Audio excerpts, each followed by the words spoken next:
You know, when you meet someone and you know instantly they are soul family, Sabrina Soto is without a doubt one of our soul sisters. You may know her from her shows on HGTV and most recently her show Secret Celebrity Home Renovation on CBS, which is coming back this summer. She also shares daily guidance for all aspects of living on Instagram, Facebook, and TikTok. It is her belief that any space you live in can and should be a representation of who you are, regardless of budget. We came together through our mutual friend, Brian Samuels, who had a knowing that we would all click because not only is Sabrina queen of all things holistic living, wellness, and DIY, she is also deeply spiritual and a fellow seeker through and through. She is also on a mission to share and inspire everything that she learns to lead a more fulfilling life with others. And we know that this shared passion is what we're supposed to do together in the future. Sabrina's journey so far, as well as her how-tos and magnetic energy, may be just what you need to hear today to look at your mind, body, and spirit differently. So let's get talking. Yeah. Hi, Sabrina. Hi, Sabrina. I want to be friends with that person. She sounds great. In fact, that's all true. I can attest to it now that we know you so well. If my mom was here, she'd be like, who? We're so glad you could find the time to be here with us. Thank you for having me. I love you, ladies. We love you too. And we want everyone to hear about your journey so far. We're always talking about there's something that leads us to this present moment, a whisper, a knowing. So what was that for you that has led you to where you are right now? I can't pinpoint exactly why or when it started, but I was always into astrology and the huge astrology books we used to get at Barnes and Noble. My mom would take me, and she's very spiritual too. I mean, both my parents are from Cuba. Santeria is a huge thing in Cuba in Latin culture. And although my mom wasn't into Santeria, I read about it a lot, and we used to have a little bit of superstitious things around the house. So it was just always kind of ingrained in me. And then I'm sorry to interrupt. What is Santa Maria? Santeria is like a religion that's half voodoo, half Catholic. It's very much about saints, but it's going to sound crazy, but there are like saints like Ochun I know this is going to be weird. By the way, none of this sounds crazy. Oh, well, I've never heard of it. It's fascinating. Like anything Catholic and voodoo in the same sentence. It's a big African influence there. So my mom used to have this little coconut next to the front door that we used to give little tokens to, like candies and rum. So it was just little things here and there. And she would sometimes take me to a healer when I was a kid, and I loved it. I was not scared. I loved it. And as I evolved as a human being and read more, it's always been important to me to find an outlet of healing in different modalities. So whether it be astrology or meditation or yoga or even just going out in nature, it's always been sort of woven throughout my entire life. You know what I think is so funny? So many people, when we start to talk about their past that are seekers, they always tell about that story about being in the library, in that aisle, looking at the books that nobody really wants them to look at. Yes. And it's all astrology and tarot and all of those things, right? If there was that mysterious beckoning in the bookstore that always like got them on their way. Right, because we grew up at a time where there was no internet. So that's all we could do. I would go to like the self-help and astrology sections and like grab all the books and then go to another section to read them. So even though nobody cared, nobody was even paying attention, but in my mind, everybody was judging me. And so how did you then know that you wanted to do something around home or food? How did that come into your world? It was your mom, right? Wasn't your mom? So my mom was very much a homemaker growing up, and she became a party planner and a stage decorator. But as a child, I was just always with her creating stuff. Never in a million years did I think I was going to do TV and design. So I would either do TV or I would do design. And then I found the HGTV job 16 years ago on Craigslist. Can you tell that story?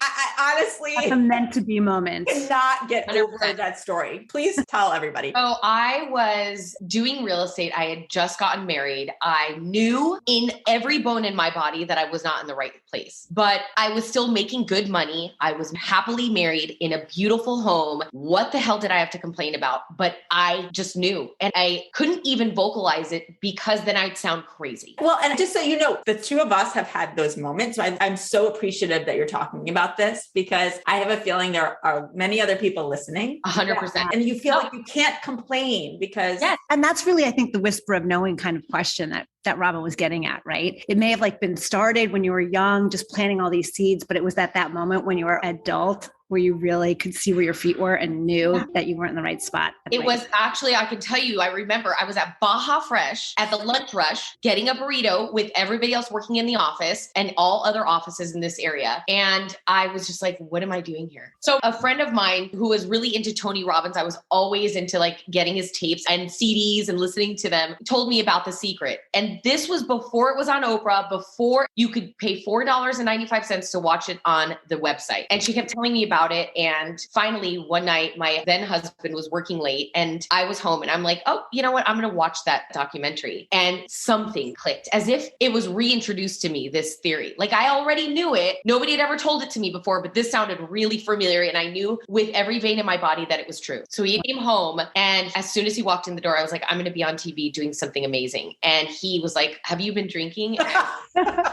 Yeah. And I'm going to be watching The Secret, by the way.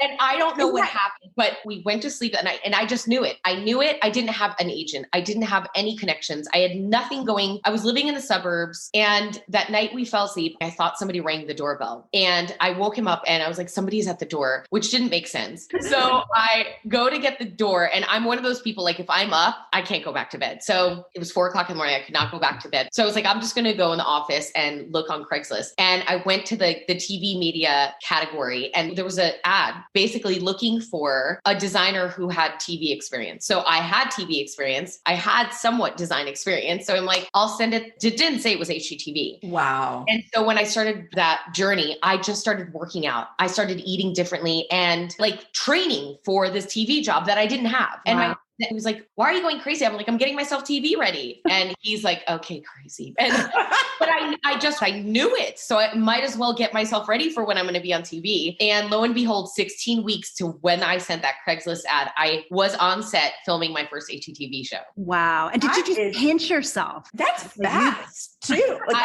It was fast. And that was, when I say 16 weeks, that's when I actually got the job in filming. Before that, there was auditions, this and that. That was all also like weird things that happened during the interview time. Like I could write a whole book just about that. But just telling you this, I'm sure people think, oh, well, you're on HGTV, you're in LA, you probably know everybody in Hollywood, or you had an agent, or you had contacts. None of that is true. I knew no one, didn't have it at all. It just all sort of came because what happened inside of me. When I switched the knowing that it was coming, everything in my life switched. If somebody was listening right now and said, how do you really know that knowing and trust that that is real? What would you say? I think it's a practice. And I think that sometimes your soul just knows, but a little tip I can give people who are listening that they don't know where to start is take 3 minutes of your day. 3 minutes is nothing. I'm not asking for much here. Close your eyes, get somewhere quiet, and whatever it is you want, whether it's something, a material or a job or a husband or a wife, whatever, close your eyes and really feel as if it's true. Like you actually are in that marriage, in that job, in the whatever, and feel it. What is it? What's around you? What are the smells? What are you wearing? How do you feel like? And try to feel that, how happy you are for a few minutes. I'll even take 20 seconds if that's all you could muster. And doing that little by little,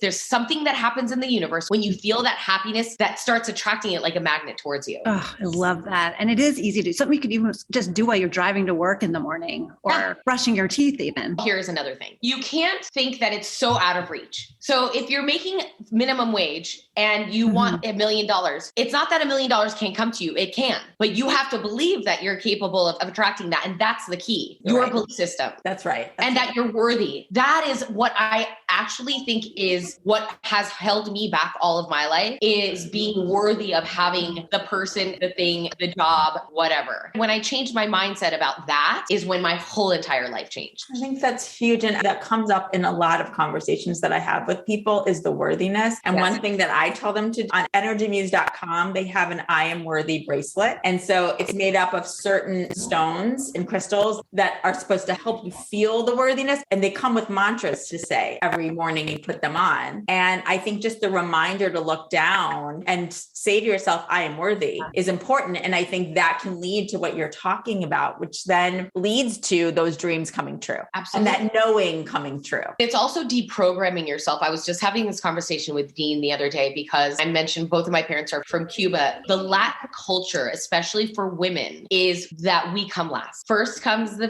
family, then comes the husband, then comes the house, then comes whatever, then comes us. And it's really a deprogramming of the worthiness of, no, I'm actually worthy of taking the time for myself and just putting a pause on having to make everybody else perfect. And it is ingrained in our culture. And it's something that is my passion to change that mindset. Oh, I love it. And you're right. I think that probably, as you said, it's ingrained in that culture, and it's really ingrained in in overall culture, right? Like women in general. Caretakers. Yeah. And so the last person we caretake is ourselves. That's right. I'm glad that you are speaking to it. And it's one of your missions is helping others to recognize and take those moments, whether it's 3 minutes, hopefully that leads to 5 minutes or more. For themselves every day. But it's so hard. It is difficult because from the moment I wake up, Olivia's got to get up. I got to make her snacks, lunch, get her dressed, brush her teeth, blah, blah, blah, get her to school. And for somebody who is so into meditation, I've seen my own practice go to the wayside because of my schedule. So it's taking the time. But even just the other day, I was driving home and the kids were home and so was Dean. And it was time to get inside the house to be the mom and do the dishes and do the dinner. And I sat in the driveway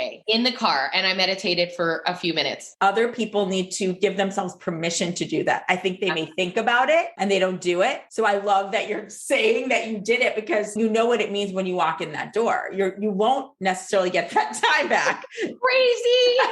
People need to give themselves that permission right. to sit in their car for an extra 5 minutes, or don't even pull all the way up to your house, stay down the street. Yeah, wherever, go in a parking lot. I don't care, but find the time by yourself before you get into the chaos of life because it's chaotic. My mom always used to say you should send your energy ahead of where you're going. So send positive light up the environment that you're walking into before you get there. And I always find, even if it's before a meeting or something that you don't want to face, if you send that positive energy there, it changes the energy of the experience. Yeah. And so when it comes to that worthiness for you, how do you feel you have come into the knowing of that for you? I hate to say this because then people who are younger are going to be like, what? But for me, it's been age. The older I get and the more time I have just underneath my belt, I realize where I've sold myself short many times. As everybody's got their category where they've effed up. For me, it's always been romantic relationships. Everything could be good at work. My house looks great. I look good, but then I'm miserable in this space. So I think now as I get older and I work on myself more and I do feel worthy, I accept no less than what I deserve. I love that. And I will say, for those who don't know you or haven't seen you on television or listen to your podcast, you radiate such confidence and positivity. You do. And you would never know that you didn't have that before. Oh my God, no. That's what everyone needs to understand, that it's been a journey for you. Yes. It still is a journey. Yes.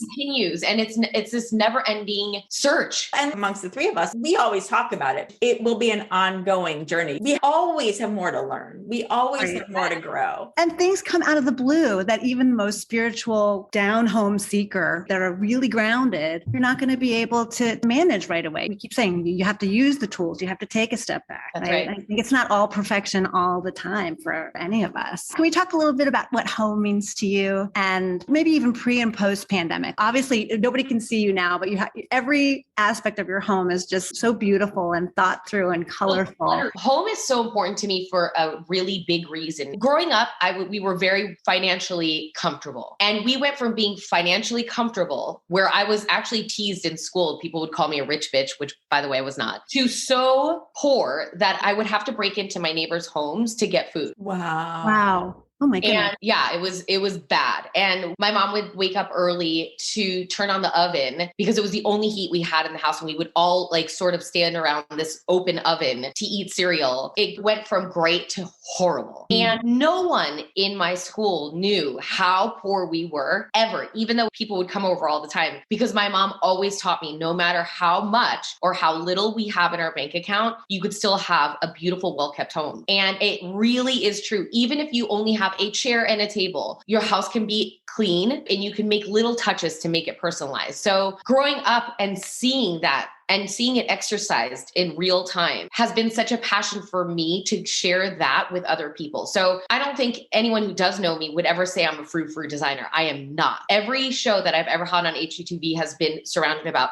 budget design. I'm not interested in frou-frou design. I think anybody could buy a $10,000 couch and make it look good. It's about buying the $500 couch, finding the right toss pillows and the right throw and making it a beautiful ensemble. Yeah, I agree. I used to love going to the secondhand stores just for that reason, because I had no money, and look at things with a totally different eye and coordinate them to make your home feel special and feel like a reflection of who you are. And it should be you spend all of your, especially now in this pandemic, the place where you spend most of your time, it's become your home, your office, your nursery, your gym, your restaurant.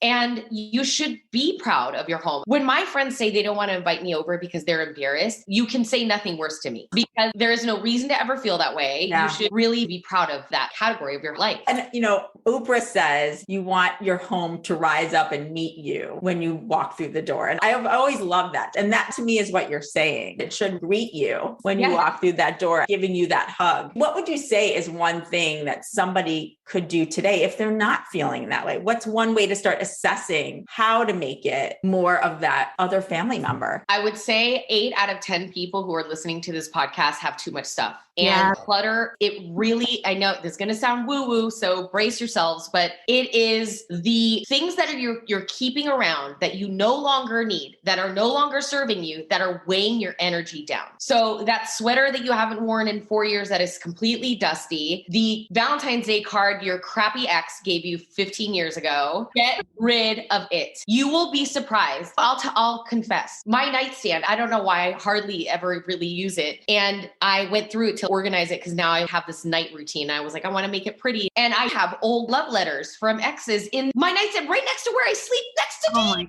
goodness. I'm like, what? It's such an easy thing to do. Hold on to their stuff, right? Well, and it's energy. It's energy. It is energy. And so your point being that you have love letters from someone else while you're sleeping next to your fiance, which obviously you're not consciously thinking of, but just removing that, it's going to make the relationship lighter. It's going to make your home lighter. And as you said, Karen, that's such a simple thing to do. It is funny how we cling to things, isn't it? Think about the things that you don't even know are there, like those love. I didn't know. It's still taking up energy. And by the way, what a laugh I had reading those. What a crock of shit that was. Well, there is even to that extent, like there's even, I always think about the unseen stuff, like the things in the basement that are under your house that are like taking up all that space, or your attic, or stuffed in your drawers. All of that stuff is adding to that, almost blocking your energy in a way. And guess how much it costs? Nothing. Zero. As a matter of fact, you probably can make money if you have valuable things that you want to sell. It's so true. And you know what? You'll never miss it. My girlfriend was wearing a blazer I gave her the other day and it looked so good on her. I was going to ask for it back, but I didn't. I did not. That was the only time I regretted giving something away.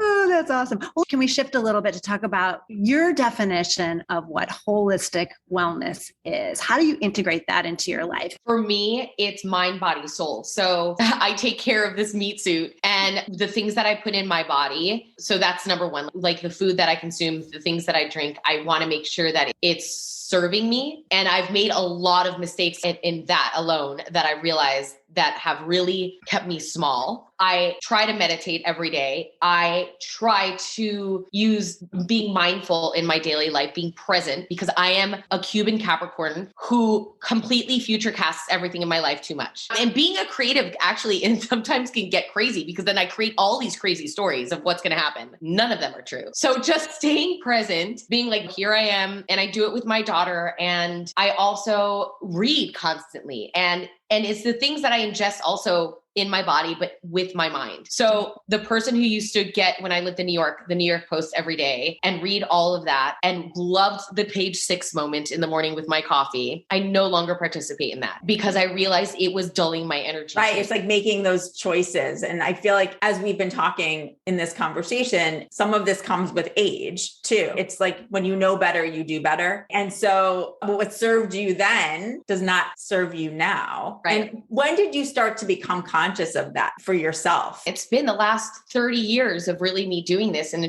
I go through different stages of what I'm learning about. But I guess what causes most people to look for healing modalities is pain. Yeah. I mean, I deal with anxiety a lot, again, because of my future casting and just my life of being a single mom and being on TV. It's fun as hell, but it also comes with the weird DMs and criticisms. And of course, I could read 1,000 amazing comments, and then one person will be like, your teeth are too white. And I'm like, what?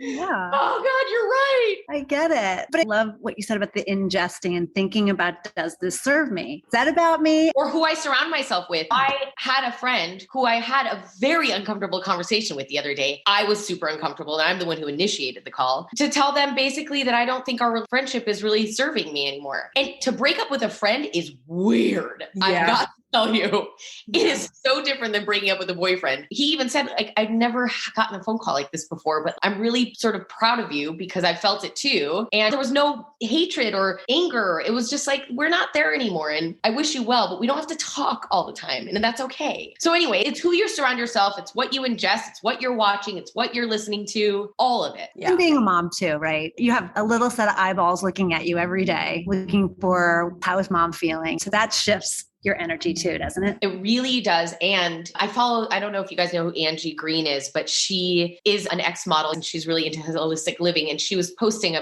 apologizing to her followers about not posting as much because she was really enjoying time with her family. And it made me think, like, putting my phone down and being more present for Olivia, because she is young only once and she is watching me. And so being the best version of myself is so important to me, to the point that I used to tell her all the time, you make me a better person. And I thought that I was saying the right thing. I didn't realize to a 4-year-old. She was like, why are you a bad person? But she told her nanny, she was like, I think mommy might be a bad person. She keeps saying I make her a better person. Are you serious? No. Oh, no. But she does, because I do want to be better for her. Yes. So there is a lot of pressure. I was a single mom too. There is a lot of pressure there because you can't always spend the amount of time you want to with them. You are the breadwinner as well as the mother. You are really their everything. So it's a big role to play. But I always felt with my daughter that our relationship was so much closer in that sense because I could be really authentically myself. Yeah. It wasn't really a partnership deal that she was getting. She was really getting fully me. Our relationship, I think, has always been different because of that. And I do show her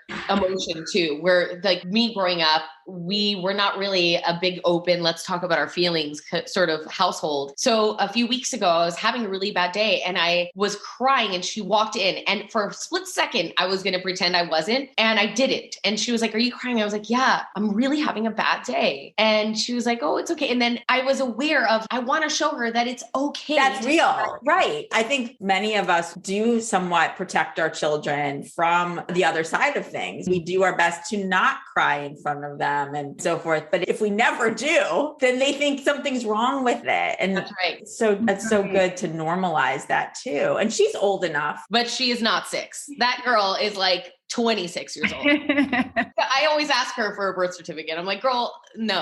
I love that. Well, let's talk about holistic living. Robin and I are so obsessed with. So how about another Sabrina tip? What's something that you go to in terms of your overall wellness routine? I'm sure people listening like, oh, she's a designer of her house. This house is not that big. And I don't really have a space that I could go to unwind. So I really created a corner of my bedroom that is my crystal, a pillow on the floor, and some sage and these oracle cards. And it is just a pillow on the floor. And that is my safe space. And that is where I go to just unwind. And even if just for a few minutes. So I highly encourage to find a space, and it could be your car. It could be your car. In my car, I have aromatherapy oils in my glove compartment. And even if it's just a little aromatherapy deck or whatever speaks to you, make one space a place where you could go to have that moment to yourself. Oh, that's so good. It is. I mean, everybody can do that. You can find that corner. Put an inspiring quote. I have quotes all over my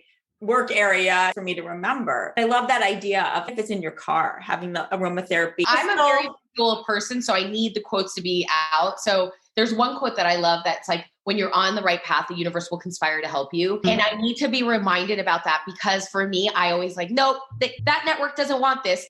Nope, they don't want it. They already said no. It's like, no, stop with the how. That's another thing I could tell listeners. Don't worry about the how. That is not your business. That's the universe's business. Worry about being in the space where you are prepared, and just keep thinking the thoughts of getting it. The how will come to you, because whatever you think is the solution might be much smaller than what the universe had in mind. Exactly. And it's so interesting to me hearing you, because you've seen it happen in your own life. Every effing day. But Sabrina, you didn't just get this from Tony Robbins. You've obviously been a seeker student for a long, long time. I hear so many quotes that are coming from a lot of different places. I love Wayne Dyer. I love Mike Dooley. Gabby Bernstein's books, The Universe Has Your Back, is really great. Dr. Joe Dispenza, Esther Hicks. Yes.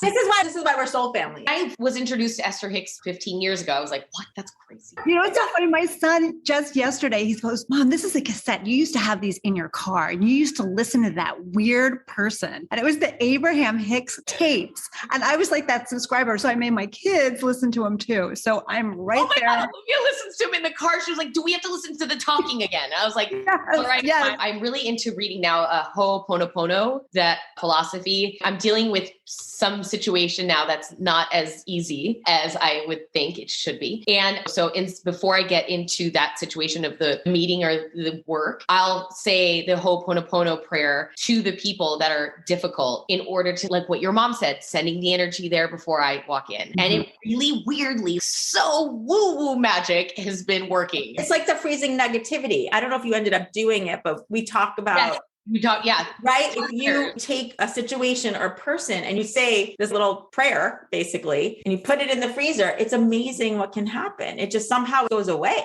Well, your intention changes. Energy shifting, right? Yeah. And so you're sending, in your case, the energy into the future. We're so blinded by what we think time is. I use the word blinded by time because it's what feels real to us. Right. But energy can travel through anything. Anything. Again, that sounds so woo, but think about the study they did with water. They wrote love on the water and then hate. And even if you don't believe in it, you don't have to.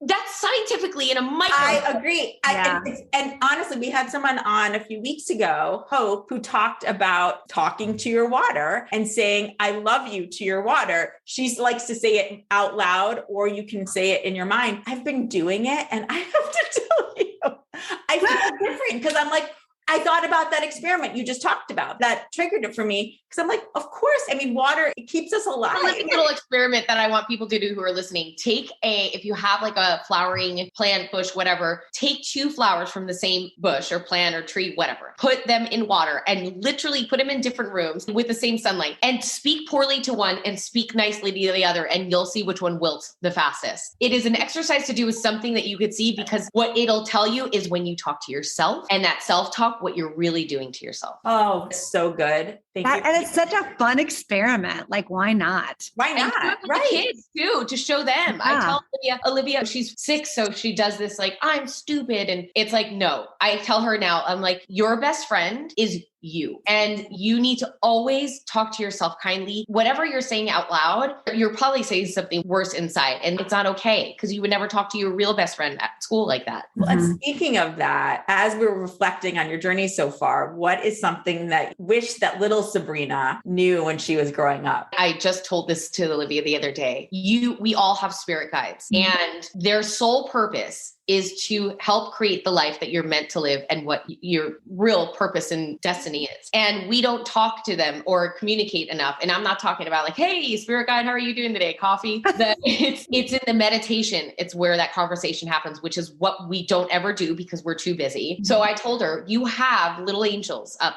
there that are literally just waiting to talk to you. And you don't have to talk to them, but just sometimes ask them for things that you want. And if it's a bike, like close your eyes and tell them like, I want this bike. And what's the color of the bike? like and get as descriptive as you can. And so I picked her up from school yesterday and she said, Mom, I've been talking to my angels and they still haven't given me what I wanted. And I was like, well, what are you asking for? And she said, I wanted to be the PE superstar. So then I had to teach her too, that just because you haven't gotten it yet doesn't mean it's not coming. And sometimes the angels have to wait until it's the right time and that you actually are prepared to be the PE superstar. So because it hasn't happened yet doesn't mean it's not happening. And that I always have to remind myself too of just, it's all in due time. And my timeline is not always the perfect timeline. So I wish that my parents would have taught me more about the law of attraction as a child, because I think, there are no regrets in my life, but I think I would have had a lot less pain. Yeah. And a lot more hope. A lot more hope. It does sound like your mom was the one though, that did teach you to like, look for the inspiration and look for the magic in the home and how to nurture that. How smart of you to teach your daughter at this stage,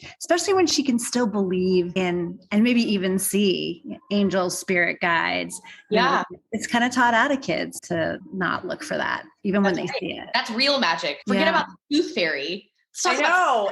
That's right. That is right. You're so and that's what we need to normalize, honestly. Yes. That conversation needs to be normalized. One last question. Spiritual practice. You were talking before about your bedtime ritual. What is that? What do you do?